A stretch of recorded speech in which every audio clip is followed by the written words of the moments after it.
Right, we're going to go through these questions that I sent you on Tuesday.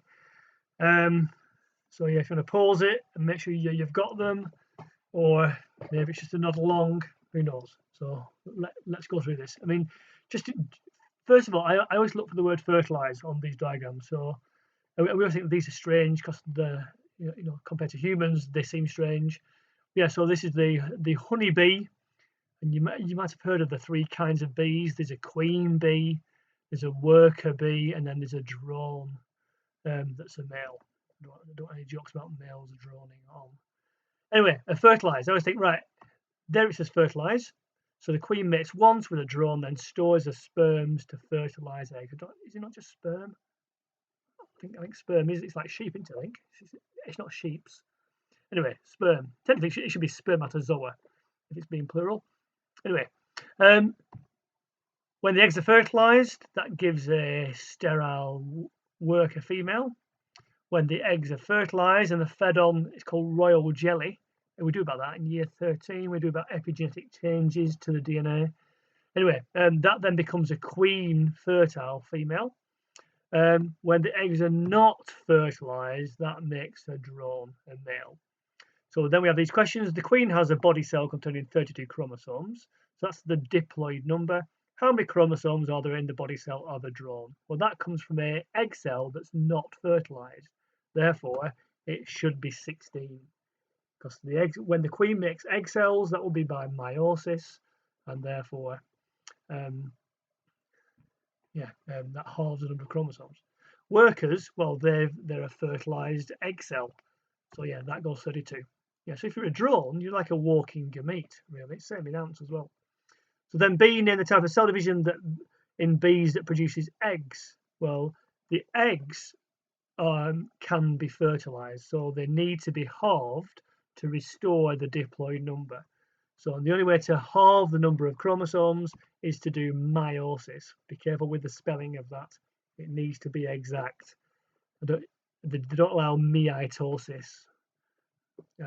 Whereas sperm, again, this is why it's unusual. Well, the drone is a non-fertilized egg cell, so he already has got 16 chromosomes per cell, and therefore he only has to do mitosis to produce sperm cells. If you use meiosis, you'd have 8.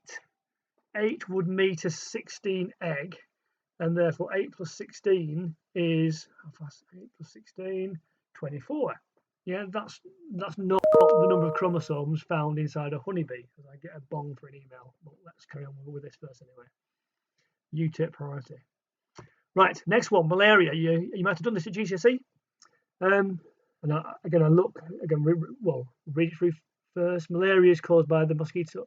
When a mosquito injects Plasmodium falciparum parasite into the human, the life cycle of it is shown below. The diploid number of chromosomes is also shown for one stage. So 14 is the diploid number. Chromosomes are in pairs. It's got 7 pairs of chromosomes. Okay, 14 chromosomes in total.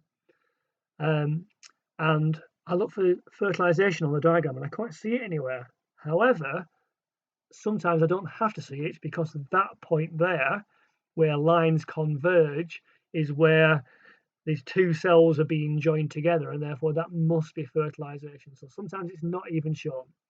So we to complete the diagram to the number of chromosomes in cells of this parasite.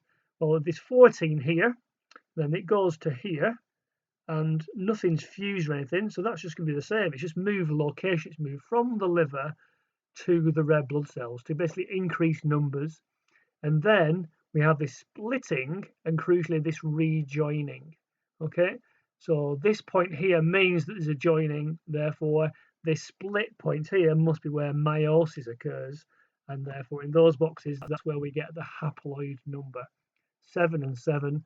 So yeah, some of the red blood cells contain these gametes, and then when the mosquito takes a blood meal, it takes in gametes from probably lots of different people, and then when it gets into its gut, they kind of burst out, and then they can fertilize each other to form a zygote that then repeats the life cycle again. So this one's a bit trickier because it doesn't say the word fertilize on it. And then we've got a fungus.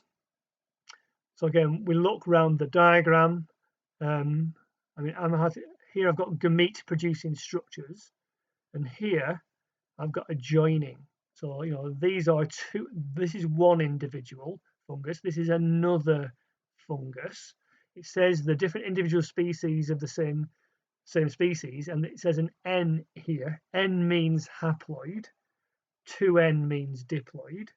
So between here and here, fertilization has taken place. Fertilization is when, you know, the male and female come together. It's different for the spores. It's spore and spore come together. Okay, so the F needs to be here. Not here, they haven't touched yet. Not here, they've already touched. They're already 2N. So that's, you know, equivalent to a zygote. So yeah, the fertilization step is when they first touch together. And in this diagram, that's the first evidence of the gamete producing structures touching each other.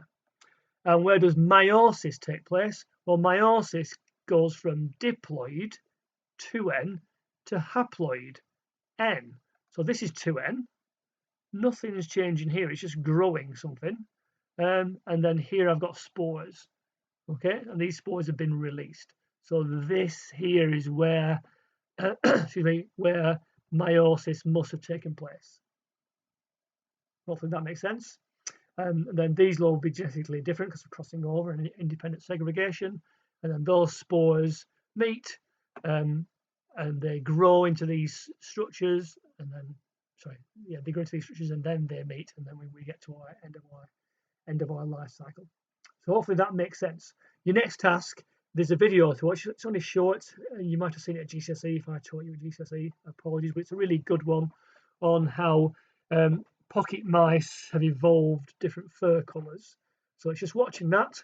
And then there's a form for you to fill in. There's a few multiple choice questions. At the end, there's a 4-mark question asking about how the mice evolve this fur colour. So use that VIBE acronym. Try and give a really good answer for how it evolved, and then I'll feed back to you via email on those that you on your answers by next lesson. Okay, I'll sign off there. Take care.